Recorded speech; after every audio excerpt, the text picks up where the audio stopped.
nuevamente estamos con ustedes en esta presentación de esta serie de videos que hemos llamado Homenaje al Teatro Argentino. Videos que, como ya lo dije varias veces, tienen la intención de aportar algo más al fichero extraordinario de este gran teatro nuestro, Teatro Argentino. Nosotros hemos elegido autores de nuestro tiempo, ya hemos presentado a Gorostiza, a Cosa, a Oscar Viale, a Ricardo Monti, a Ricardo Alac, a Tato Pavlovsky, y ahora presentamos a una grande de nuestro teatro, a Griselda Gámbaro. Y como siempre lo hacemos, la introducción, la presentación del autor o del autor en este caso la hace una actriz o un actor o un director de nuestro tiempo y que en general tiene una afinidad con esta persona. La actriz que va a presentar a Griselda Gámbaro en este nuevo video de homenaje al teatro argentino, esa actriz se llama Soledad Silveira. Griselda, boquense, nacida en La Boca en 1928, y para mucha gente que vivimos del teatro de una manera o de la otra, haciéndolo, o desde la crítica o desde la historia, la consideramos la gran autora argentina. Griselda es la libertad, Griselda es la posibilidad de hacer teatro sin ponerse freno a nada, es la transición inmediata, es el poder, la impunidad, es una autora de una vigencia absoluta. Aprendí mucho con Griselda, aprendimos con Griselda. Griselda nos puede mostrar una realidad desde la metáfora, puede contar en los momentos más difíciles de nuestro país y de mayor opresión una realidad cotidiana desde la metáfora. Tuve la posibilidad de hacer con ella y con Laura Yussem La Mala Sangre. Fue una de las experiencias más ricas. Creo que es una obra de una vigencia absoluta, una obra que, planteada desde lo histórico, habla de la realidad de hoy.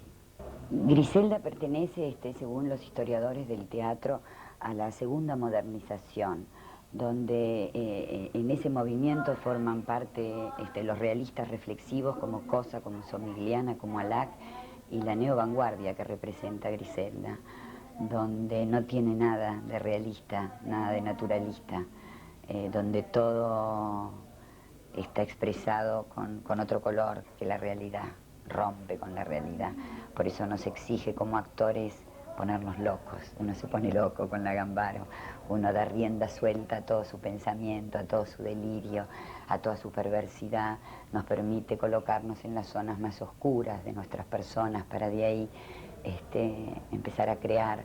Buscamos imágenes, yo qué sé, desde un par de zapatos tirados en el piso, uno puede empezar a improvisar con el trabajo de Griselda, con imágenes, es muy pictórica. Me acuerdo, por ejemplo, cuando estábamos haciendo La Mala Sangre y a Patricio Contreras, esa delicia de actor, le costaba mucho encontrar su personaje del mucamo perverso, y un día el Pato llegó con un libro de Goya, y en ese libro de Goya, en las escenas de esos monstruos terribles, encontró a su personaje, y eso es la Gámbaro.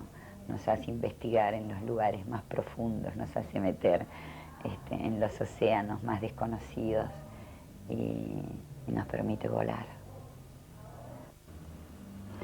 Supongo que un referente de Griselda debe haber sido Beckett y su Esperando a Godot, muy especialmente. Bueno, creo que Beckett debe haber influido mucho en todos, esa maravilla. Sobre todo en la obra El Desatino de Griselda, creo que se puede ver eso. Autores como Pavlovsky creo que se pueden identificar también ahí. Creo que con Ricardo Monti también, que es un autor que amo profundamente, creo que también tienen muchos puntos en común.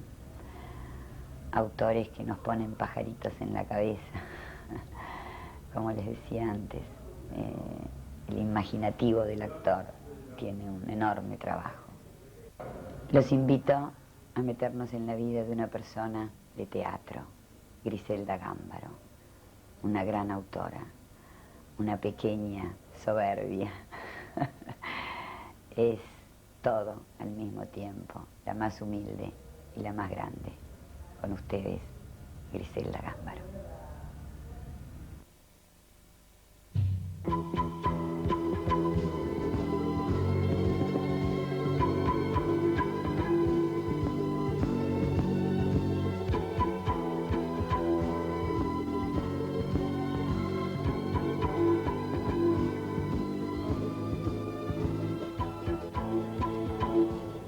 Dice Griselda Gámbaro: nunca el teatro ha dado respuestas masivas, a lo más puede dar contribuciones para que los interrogantes que nos planteamos no mueran en soledad.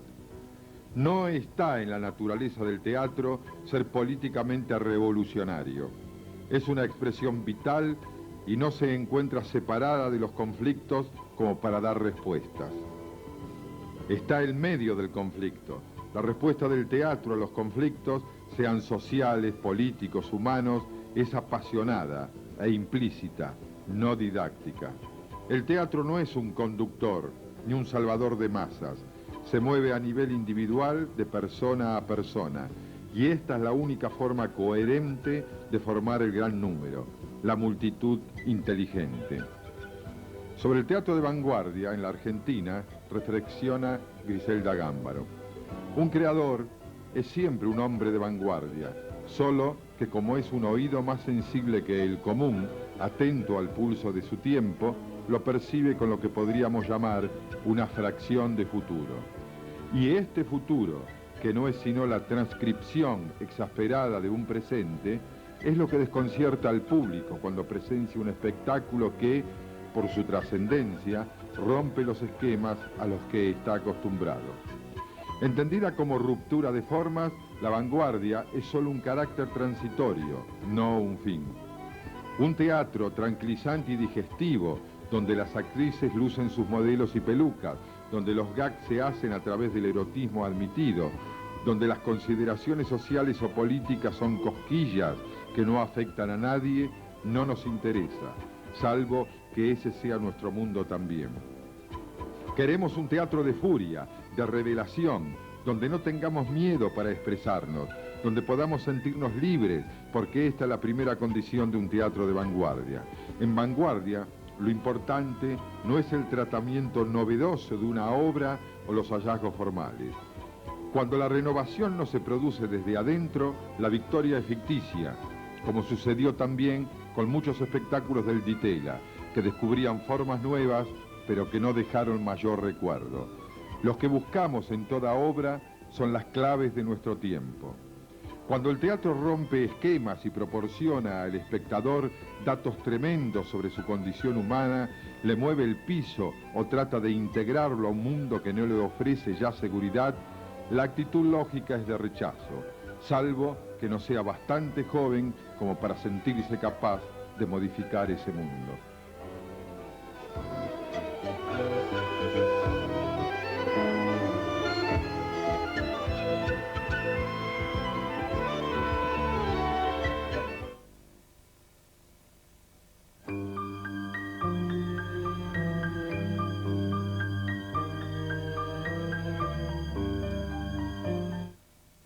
Así que yo escribí mis primeras piezas enteramente en soledad.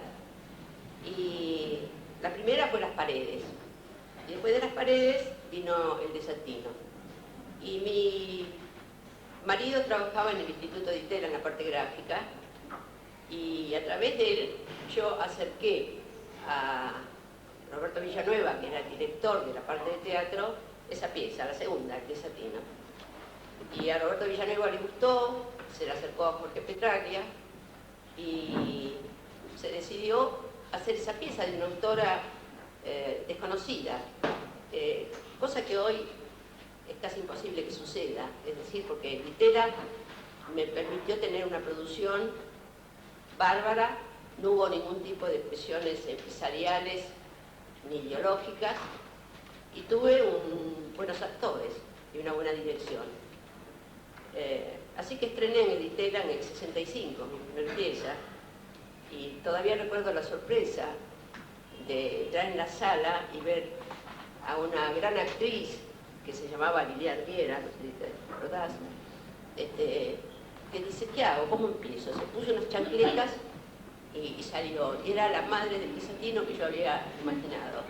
Y sobre todo la sorpresa mía de ver que esos personajes que yo había imaginado en el papel, y bueno, en el papel me parecía que estaban bien, pero después sobre el escenario tenían carnadura. Es decir, eran personas, las podía aceptar como seres vivientes. Y cuando se estrenó, bueno, produjo un gran escándalo esa obra. Una reacción de una parte muy enconada, por cierto, de parte de alguna gente, y por otro lado, muy entusiasta por algunos críticos. También hubo críticos que, bueno, que los adjetivos para calificarla que fueron completamente brutales, ¿no? Desde escatológica, el Guisatino se no da su nombre, por ejemplo, era una de otra crítica. Y debo decir que los críticos siempre aprovecharon mucho mis títulos para hacerme las críticas. Por ejemplo, nada que ver, decía nada que hacer. El campo era mucho ruido, pocas nueces. ¿No? Y hoy a la distancia, toda la polémica que se armó con el Guisatino me parece ociosa, un poco romántica, ingenua y completamente gratuita. Porque en vez de tratar de comprender qué es lo que pasaba entre esa irrupción de una manera distinta, diría, de hacer teatro, y lo que pasaba con los otros grupos que ya estaban, que de cierta manera Cosa, Ortiz, Alac, creo que se conocían entre ellos, trabajaban con más contacto. Y yo caí como una especie de piedra y que nadie sabía muy bien cómo tomarme, salvo haciendo parámetros con el teatro europeo. Y recuerdo, por ejemplo, que una revista, la que dirigía aquí Bestay, Teatro 20, me otorgó el premio a la mejor obra del año 65. ¿Y qué pasó? Bueno, ahí Eichelbaum estaba, no recuerdo quién más. Sí, pero yo creo que me apoyaba, estaba a favor. Pero ahí se produjo la diáspora. Es decir, los que no querían que le dieran el premio se enojaron y se fueron, y los otros siguieron obstinados en no cederme el premio, y bueno, la revista no apareció más. Entonces, bueno, esto siguió por bastante tiempo, porque yo caí dentro del Ditela, es decir, mi conocimiento del Ditela fue como casual o familiar, por parentesco, y nunca formé parte de la cosa interna del Ditela. Siempre fui una persona que se acercaba a ver algún espectáculo, pero nada más. Y bueno, y que estrenó ahí esa obra. Pero haber estrenado en el Ditela, que en ese momento tenía una fuerte oposición, porque yo creo que el Ditela, bueno, no estaba muy conectado con lo que pasaba social y políticamente en Argentina. Pero por otro lado, era una fundación que había abierto un enorme espacio a todo tipo de experiencias, a todo tipo de actividad, no solamente teatral, sino musical, plástica, con entera libertad. Entonces uno, lo que nos falta un poco a nosotros, es decir, uno iba al Ditela y sabía que podía tener, si la propuesta era más o menos interesante, podía tener el apoyo económico y un lugar donde mostrarla. Y eso remueve bastante las aguas, ¿no? Eso sirve aunque sea para ponerse. Y bueno, oposición hubo mucha. Y yo caí en esa volteada, diría, de esa parte que estaba también muy cohesionada políticamente. Y no sé por qué, a mí se me incluyó como un poco reaccionaria, como un poco europeizante. Y este malentendido diría que duró hasta poco antes de la dictadura militar. Porque ahí, durante la dictadura militar, bueno, cada cual mostró lo que era, cada cual aprendió a mirarse realmente y conocerse. Entonces eso, bueno, a lo largo del tiempo, yo ahora tengo muy buena relación con mis colegas, pero, por ejemplo, recuerdo que hice un viaje en el año 69 con Carlos Amiliana, con Ricardo Talesnik, una invitación a Estados Unidos. Y después ellos me confesaron que no, la imagen que tenían de mí no correspondía mucho a mi presencia real. No sé, hay una pregunta que en general la hacemos, que tiene que ver con que nos interesa saber qué antecedentes, desde el punto de vista del autor, cada uno de ustedes tiene, sobre todo porque si nosotros empezamos a leer a partir de ustedes, queríamos ver qué influencias han recibido para escribir o para ese tipo de teatro. Por ejemplo, Monti nos sorprendió que habló de que tenía una predilección por Philippe Novoa, ¿no? Que era un autor que a nosotros ni nos imaginamos que a Monti le iba a interesar. Eso nos permite ir a Philippe de Novoa, también los que leyeron a Monti, relacionándolo con Monti, a ver en dónde estaba esta influencia. De la misma manera que Discépolo aparece prácticamente en todas las charlas. Entonces nos interesa saber, sobre todo en términos didácticos, para poder profundizar más en la lectura, qué autores son aquellos en los cuales te inspiraste, argentinos y europeos, o en qué línea de teatro te inspiraste más vos. Sí, yo vi, en mi infancia no vi teatro, ni en mi adolescencia tampoco. Solo a partir de los 20 años empecé a ver teatro,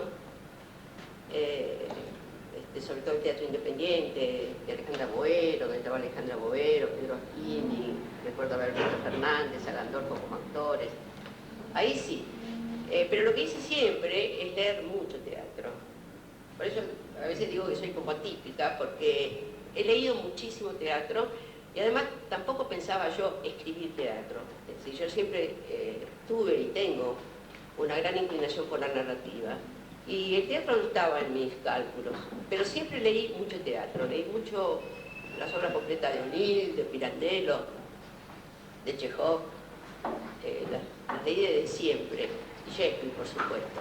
Y entre los argentinos también, yo menciono siempre a Discépolo y a De Felipe Novoa.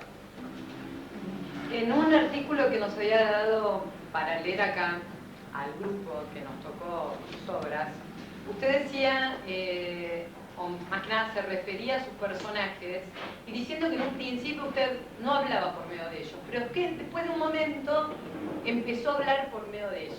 A mí me interesaba saber en qué momento se produce este cambio de hablar por medio de un personaje, y si podríamos poner algún personaje donde la identificación es más fuerte. Sí, no, pero ¿de cuándo es esa entrevista? De teatro. La revista Monti, cosa, la revista Teatro. El Chamarrí. Crear a pesar de todo, se llamaba la nota. Sí, recuerdo esa nota. Lo que pasa es que si pienso eso, pienso más respecto a la manera en que empecé a... Ay, permítanme, si no puedo dejarlo, ¿eh? Si no, pues, No, ellos dijeron que fume Griselda de entrada, dijeron, nosotros no.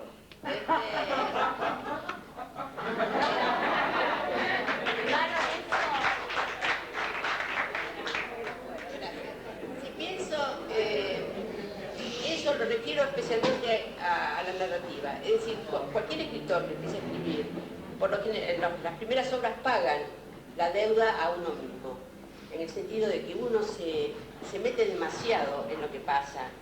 Uno con las experiencias privadas se mete demasiado en lo que pasa, en los personajes. Y si lo recuerdo más en un libro de narrativa que en un libro que en una obra de teatro. Yo recuerdo haber escrito un primer libro que después hice una pila en mi casa y lo quemé de cuentos, donde yo me encontraba muy metida, yo como yo misma. Y de pronto en otro libro, en un segundo o tercero, me di cuenta que los personajes se apartaban de mí, en el buen sentido, empezaban a tener vida propia, no era una especie de confesión personal el libro, ¿no? Eso lo recuerdo en la narrativa. En teatro, no sé por qué lo dije ahí, no sé, tal vez pensaba en la narrativa, hablando de teatro. En teatro me cuesta más, porque si pienso en la primera obra que escribí, después de haber escrito algunas muy malas que rompí, que Las paredes, que todavía rescato, ya creo que son personajes, ya creo que, bueno, son bastante diferentes de mí, aunque yo uso datos de mi experiencia personal y colectiva, ¿no? Dios mío, decir que uno tiene datos de la realidad para escribir las paredes. ¡Wow! Sí, sí, pero todas tienen datos de la realidad, no hay una que no tenga No me datos. sirve decir un Yo justamente quería enganchar con eso, porque hoy al principio de la entrevista dijiste tu sorpresa cuando tus personajes, te diste cuenta que tus personajes podían ser reales, y es terrible porque digamos, nosotros somos los que leímos todas las obras. Llega un momento en que uno tiene que salir como a tomar aire porque no perdonas nada, y todo es verdad, eso es lo terrible, porque en realidad si fuera una fantasía uno tendría... Y todos los temas están en cada personaje, ¿no? Es como terapia intensiva eso, ¿no? Entonces, Pero deben ser malas obras, entonces. No, a mí no me parece. O sea, cuando lee algo, no está presente el vehículo, es decir, que es un vehículo estético. Uno va al teatro para sufrir, puede ir al teatro para sufrir, pero uno siempre en teatro, o cuando lee algo muy conmovedor y muy triste, uno sufre de otra manera, que le permite después volver a sí mismo y volver a mirar el mundo de otra manera, ¿no? ¿cómo me queda? Mamá, pareces disfrazada. Gracias. Sí, va, saco. Cuando me caí, me compro otro. El teatro de Griselda Gámbaro ha girado sobre varios temas recurrentes e interconectados: rebeldía y sumisión, justicia y despojo, miedo y humillación, fortaleza y fragilidad. Asomando detrás aparece siempre la imagen de un mundo violento y grosero, extraño y absurdo en su crueldad y su sinsentido, que los protagonistas respectivos no pueden aprehender ni comprender. Lleva más al cine. Hubiéramos querido una linda luna de miel, ¿no? Con César no, es un pelagato. ¿Y una porquería? Sí, una porquería. Yo no me voy a casar. ¿Ah, no? Sí, ¿quién dijo que no? Me voy a casar y quiero 5 chicos. ¿Es mucho? ¿Te gustaría estar tranquila, Así vos...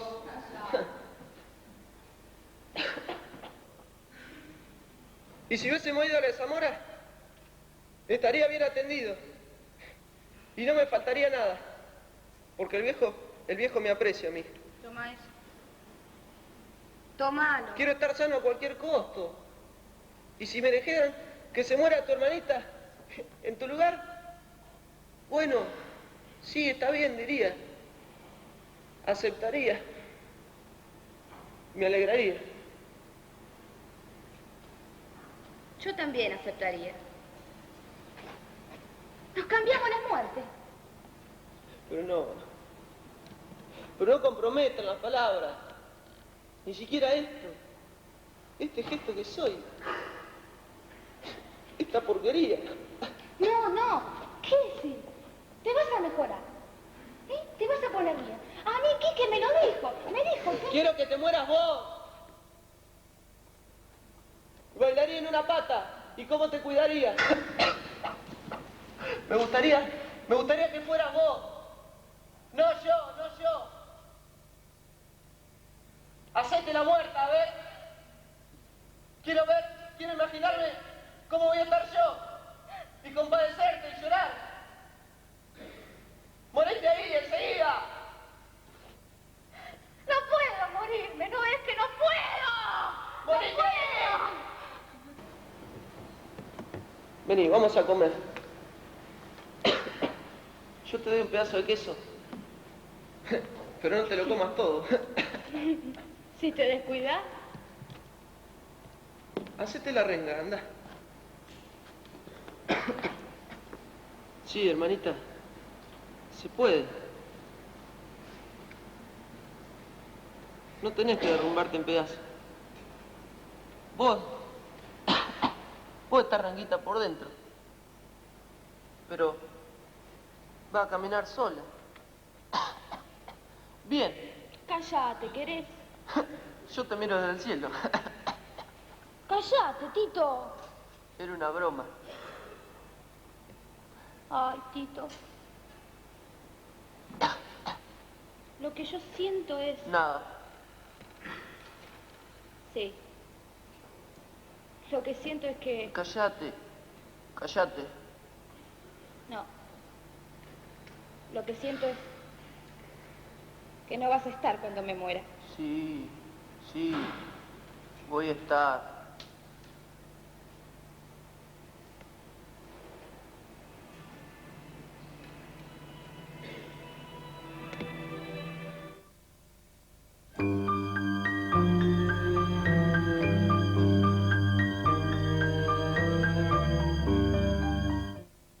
¿Cuál es tu opinión con respecto al sentido que el teatro tiene para los seres humanos en el mundo actual? Creo que tiene el viejo sentido que tuvo siempre el teatro. Alguien que necesita mostrarse y alguien que necesita mirar. Y en esa simple relación yo creo que está el principio del teatro. Después se agrega todo lo demás, se agrega el texto, la música, la escenografía y se agregan los sentidos últimos. Es decir, ¿qué significa el teatro? ¿Qué significa la literatura? ¿Qué significa la música? Hay una pluralidad de sentidos y para mí la pluralidad de sentidos que tiene el teatro me es muy querida. Ha significado tanto el teatro para mí como la misma literatura, ¿no? ¿Cuánto nos ha dado? Qué goce, qué placer, qué espacio de reflexión, de imaginación. Todo eso nos ha dado el teatro, todo eso es lo que significa. Y significa muchísimas cosas más que en este momento no se me ocurren. La vejez, el temor a la muerte, la anulación del deseo ante la decadencia del cuerpo son los núcleos conceptuales alrededor de los que gira la temática de Viaje de invierno, obra de Griselda Gámbaro que data de 1965. Una mujer de edad madura que se niega a asumir la vejez propia y cuyo modo de encarar tal negación es el rechazo a su marido anciano. Es el punto inicial para desarrollar una dinámica del deseo, de la desvalorización del cuerpo, de la tensión entre la vida y la muerte y de la incomunicación en la pareja. Que están calentitos. ¿Quiénes? Los niños. Nadie está caliente en su muerte, maldito viejo. Ya estás empezando el arte por todos lados, claro, con tanta cháchara. Y yo también. Es que todo pasó tan rápido. Lo sé. Solo quería distraerte. Perdóname. Pero, háblame. No deberías pedirme que te mire, Sebastián. Ya no sos un espectáculo agradable. Pero, si me mirás, me lavo. Podrías lavarte igual. Yo no voy a mirarte, pero tengo nariz. Sebastián, ¿te acuerdas cuando te ponías gomina en el pelo? Sí, se usaba. Tenía el pelo duro como una piedra. Podría ponerme ahora, no me despeinaría. Es verdad. Podrías ponerte ahora. Dame tu mano, Sebastián. Pero nada más que tu mano, ¿eh?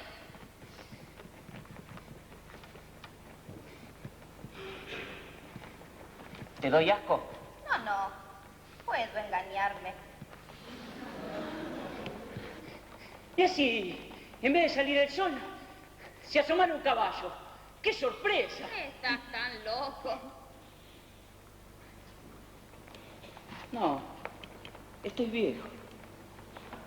Quise divertirte, pero ya no puedo. Es que es tan blanda tu mano. Como si no tuvieras carne. Ni hueso. Podríamos reconocernos. Puede ser. Pero nunca usaste gomina. Te falló la memoria. Nunca usé.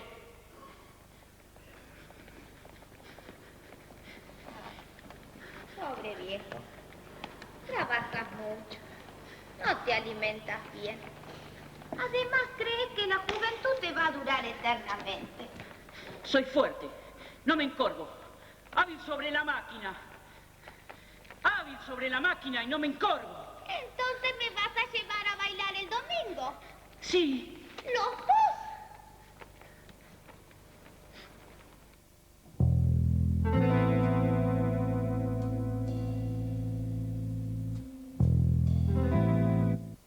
¿Vos crees que activar o despertar una parte espiritual del ser humano es uno de los sentidos que el teatro tiene? Por supuesto, cuando yo hablo de imaginación o de reflexión, significa movilizar, significa activar, eso que vos llamás activar una parte del ser humano, que siempre lo ha hecho el teatro. Y pienso que uno de los sentidos que tiene, que yo lo dejé de lado y es uno de los más importantes, es ese sentido colectivo que tiene el teatro, ese sentido que aglutina a la gente en una misma experiencia y que creo que es una de las últimas pocas experiencias comunitarias, realmente colectivas que le queda a la humanidad. ¿Te ha contestado? Si usted me permite la metáfora, cuando yo tuve oportunidad de leer su obra, y algunas especialmente, fue como estar frente a un frasco con dulce de leche. Le voy a decir por qué. Tenía muchas ganas de terminarlo para saber el final, dado como en algunas de sus obras la creación de los personajes ya inquietan desde el vamos. Y el dulce de leche a veces uno sabe si comerlo rápido o comerlo despacio y lo disfruta. Con sus obras me pasó así, no sabía si leerlas muy tranquilo o meterle bien para adelante para llegar al final y saber qué era del destino de esos personajes, de esa vida de esos personajes. Esto era lo que quería confesarle, no es una pregunta, y aquí va mi admiración. Pero la pregunta es, usted dijo que una de las cosas que más le gusta es ver a los actores cuando borran la imagen que usted tiene de los personajes. Yo no sé si usted recuerda, pero al menos nosotros lo hemos leído en una nota. De todas maneras, creo que por el concepto, evidentemente es un concepto no que define una consulta periodística, sino que define un concepto suyo. Nosotros, como actores, queremos ser fieles a los personajes. Y creo yo que estamos muy lejos de quererle desdibujar, por respeto a la creación, por quererle desdibujar el personaje al autor. Entonces, la pregunta es, el autor quiere, porque es lo que más le gusta, que le desdibujen el personaje. Sin embargo, el actor quiere ser fiel al personaje. No, yo no quiero que me desdibujen. No. Una de las cosas que más le gusta. No, que me desdibuje el personaje no. Que lo hagan corpóreo, que lo hagan de otra manera, sí. Después creo que también en lo que vos dijiste, usaste dos palabras que creo que no van. Una es respeto por el autor y otra es fidelidad. Eso pasa como en el amor. La fidelidad es un término muy ambiguo, ¿no?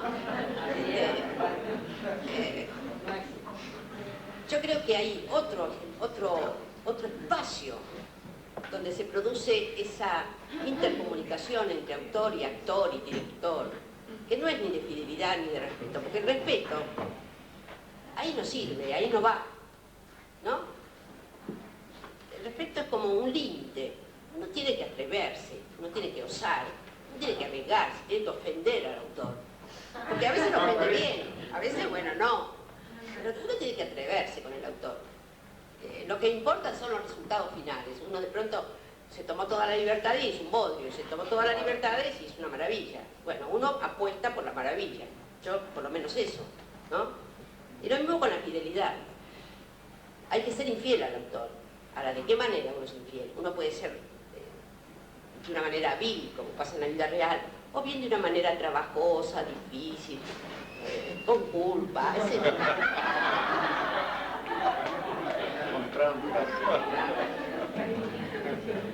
Yo también soy del grupo que trabaja con tus obras,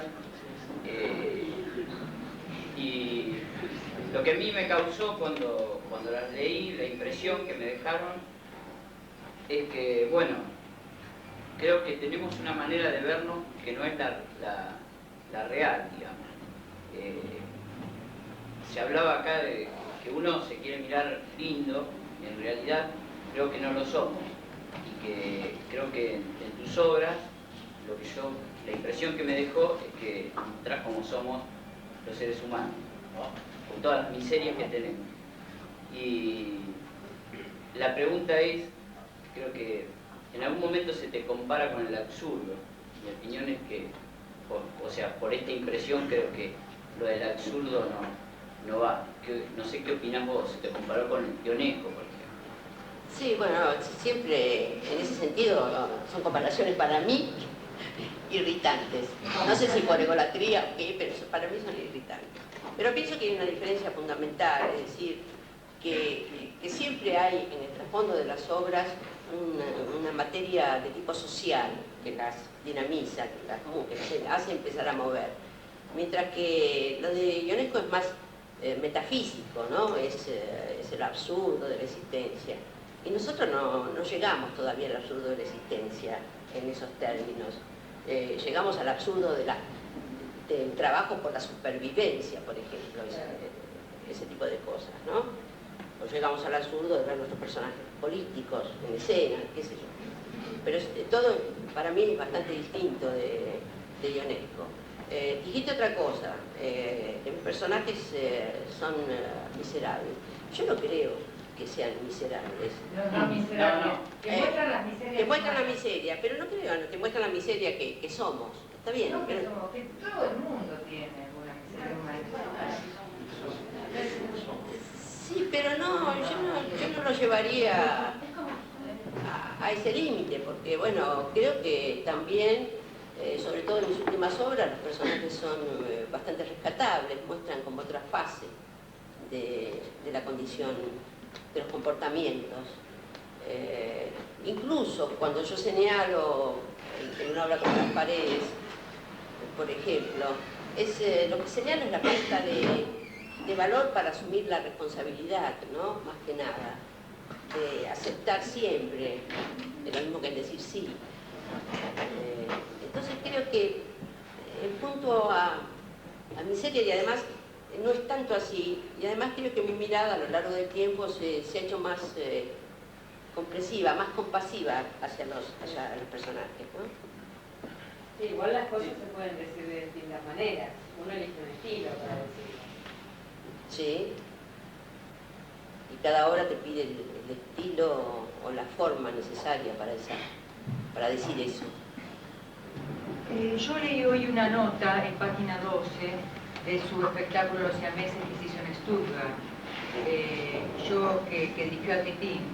Yo quería preguntarle su experiencia de ver allá su obra con actores alemanes y por qué dice en un lugar que no entendí mucho que digamos fue como despolitizada, una cosa así. A ver si me puede aclarar eso. Sí, porque bueno, las obras tienen distintas lecturas según las épocas y según los públicos, ¿no? La misma obra hecha por el mismo director, si fuera posible hacerla en distintas épocas, de distintos públicos, esa obra tendría siempre una lectura diferente. Y es lógico que la tenga, es decir, cuando se hizo Los siameses en el 86, la gente le dio una lectura política. Porque nosotros, bueno, habíamos pasado por una experiencia donde los siameses nos hablaba de una particular manera. Los alemanes no han pasado por esa experiencia.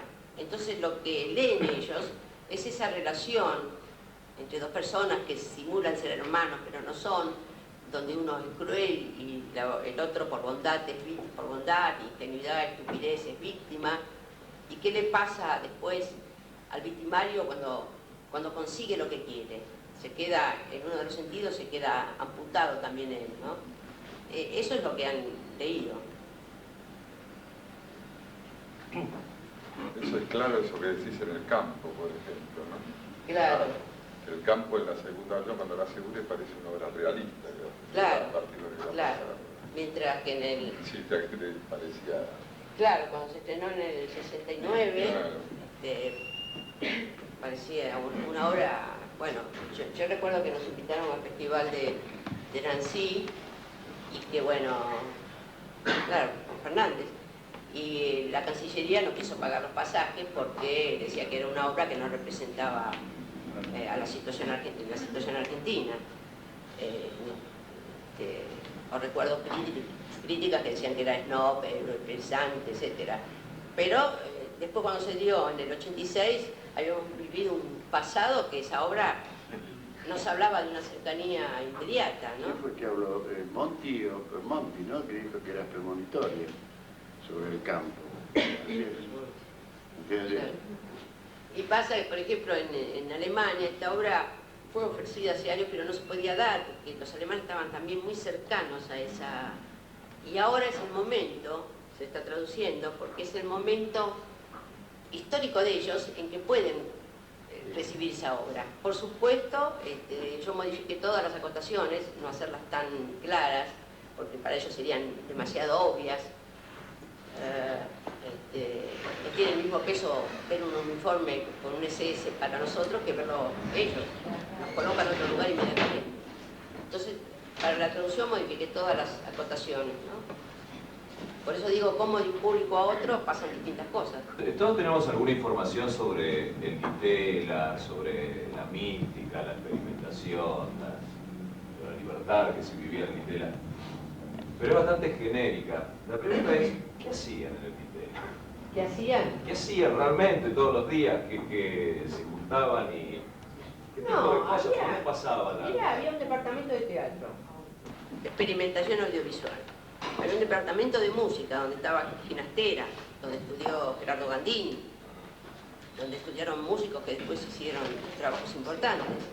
Había un departamento de sociología, que creo que es lo único que queda en Ditela.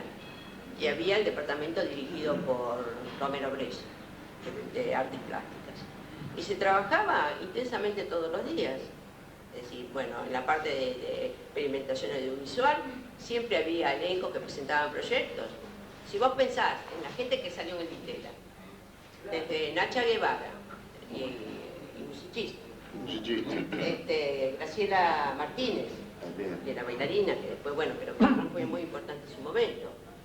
El grupo Lobo, dirigido por Tino Granado. No, por Trafic y Campos se llamaba. Y Campos. Y Trafic ahora vive en Holanda y está trabajando en Holanda y en Alemania. Rodríguez Arias. Salió Rodríguez Arias. Roberto Plate. Roberto, claro. Por otro lado, un equipo técnico ¿No? tenían era impresionante, lo más importante. Claro, en ese momento tenía un buen equipo técnico. Sí, había dinero. ¿No? Pero eran conscientes que estaban trabajando en algo juntos y muy diferenciado de todo el resto del No, porque estaban ahí y después la historia los juntó. Yo creo que bueno, como todas las cosas que han tenido importancia, se empieza a mitificar sobre Ditela. La gente iba y trabajaba, se peleaba, no estaba de acuerdo uno que presenta un espectáculo con el otro, como sucede ahora, decían que porquería que hicieron esto. Era lo mismo. Lo que había una gran ebullición. Yo incluso en esa época me acuerdo que no estaba de acuerdo para nada que se gastara tanta plata en la Merezunda, por ejemplo. Nunca compartí los criterios de Marta Minujín, por ejemplo, ¿no? Tanto dinero se podía usar en otra cosa. Es decir, bueno, era también un lugar conflictivo adentro, pero era mucho más conflictivo de puertas afuera, ¿no? Pero de cualquier modo, ahora pensándolo a la distancia, me asombro porque se trabajó mucho, surgieron muchas cosas, y a veces yo veo espectáculos de vanguardia, donde los jóvenes pienso que quieren presentar algo nuevo, y digo, pero esto yo ya lo vi, me recuerda a cosas que vi en Ditela, y porque se ha roto esa continuidad. Después de Ditela tenía que haber venido otra cosa mejor, y bueno, después se rompió toda continuidad, ¿no? Entonces de pronto estamos investigando sobre cosas que ya han sido hechas, y bueno, tendremos que hacerlas de nuevo y tratar de no romper esa continuidad que nos permite avanzar siempre en un sentido, o en varios sentidos.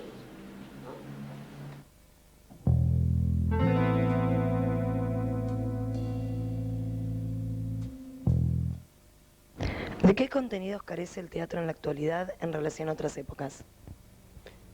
Bueno, eso es una pregunta que requeriría un examen exhaustivo y una meditación muy profunda que yo no he hecho al respecto. Es decir, yo soy una parte del teatro de hoy. ¿Qué es lo que le falta? No podría decirlo. Sé lo que yo ni siquiera puedo darle. Sé lo que yo expreso a través del teatro y de lo que la gente expresa a través del teatro. Cosas que a veces me resultan satisfactorias, me dan placer, me hacen reflexionar, me estimulan como espectadora, y otros espectáculos que no me gustan, otras cosas que no me da el teatro. Pero no sé, el teatro, uno por lo general piensa que el teatro es el arte. El teatro es una de las artes, es una de las formas expresivas que llena la vida del ser humano. Y yo cuando voy al teatro, bueno, no pido que el teatro me dé todo, me dé sino ese momento, en algunos pocos espectáculos que uno accede, ¿no? A los que uno accede, en que uno se siente realmente participando de una experiencia común, en donde la sensibilidad funciona, la imaginación funciona, la reflexión.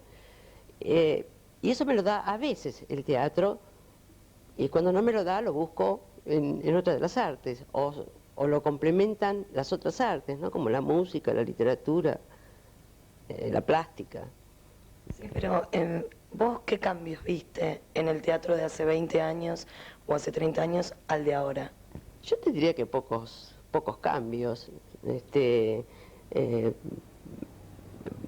Había un afán de investigación, de ruptura, de quebrar los estereotipos, que no sé si es tan fuerte ahora, porque ahora yo tampoco frecuento el teatro underground tanto como debiera, así que no sé lo último que se hace en este sentido. Por lo general siempre uno piensa que el teatro tiene que ser algo acabado, algo que nos tiene que dar respuesta. Y no pasa así. El teatro es algo que se está buscando constantemente. Es algo que no es como un ciego que trata de avanzar, y a veces acierta y da un buen paso, y a veces no pasa eso. Pero no sé en qué falla, no te podría decir. Solo sé que a veces voy al teatro y me encuentro muy feliz de ir al teatro, y otras veces no. Es muy simple para mí. La Mala Sangre, Premio Argentores 1982, desarrolla una de las más duras y lúcidas críticas acerca del ejercicio de la libertad omnímoda. Impune a sus propios excesos, que asume y reemplaza a Dios invocándolo en las decisiones sobre vidas y muertes, y el horror cotidiano que pasa a ser considerado normal. Y en esto quedan envueltos tanto Rosas como la dictadura militar de los 80. No quiero. En 3 días me olvidé de todo. Repasaremos. Nada de lo que me enseña me sirve. ¿Escuchó gritar melones? No. Se levantó tarde. Quizás no me sentía bien. Lo sé, quiero decir... Mire, no me diga nada. Me pagan para que le enseñe. Le dije que son cosas inútiles. Útiles o inútiles debo enseñárselas. Me pagan casa, comida y alojamiento con los señores. Empecemos. Pero, dígame, ¿qué es lo que quiere?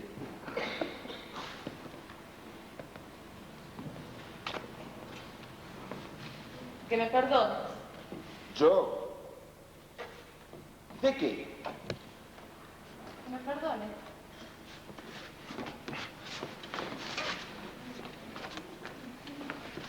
Esto es la calle. Pero, mire, ¿qué? Íbamos a empezar. ¿Quiere pedirme perdón a mí? ¿Quiere que la perdone yo? Mire, usted puede cometer todos los ultrajes, que será perdonado. No así. Sí. Así. Tan hermosa señorita de sociedad y padre poderoso. ¿De qué otra manera quiere ser perdonada por los lacayos? Señorita. Te amo. Señorita. Cállese. Tus ojos furiosos. Cállese. Ay, tus piernas, tus dientes, tu lengua. La odio.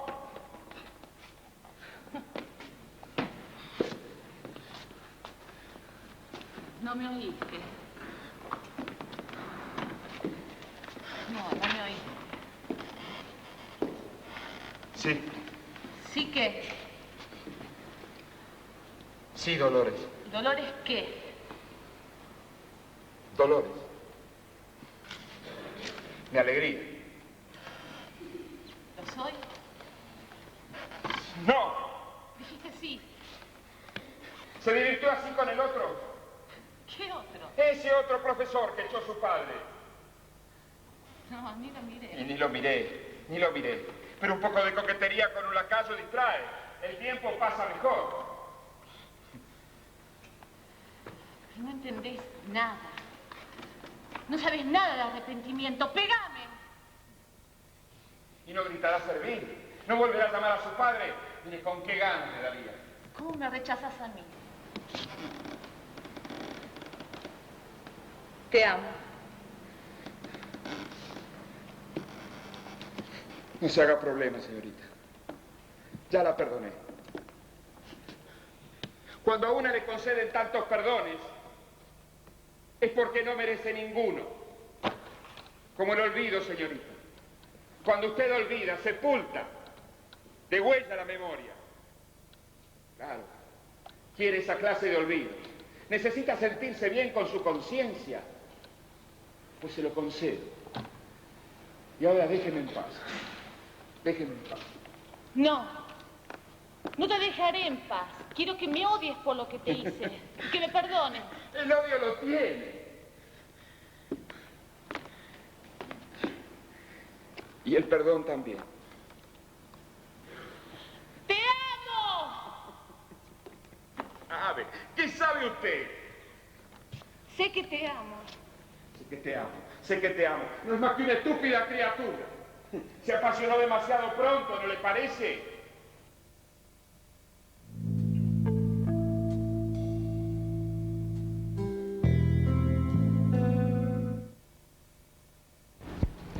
¿Cómo visualizás el teatro en el futuro? ¿Qué imágenes tenés al visualizar la forma en que vivirán los seres humanos? No sé, pareciera que tienden a saber cómo van a vivir los seres humanos en el futuro. Es una perspectiva que no suelo hacer. Todos los datos de hoy me dan como idea de una sociedad más dura, más separada socialmente, donde la riqueza va a estar más concentrada en manos de unos pocos y la marginación va a ser de enormes mayorías.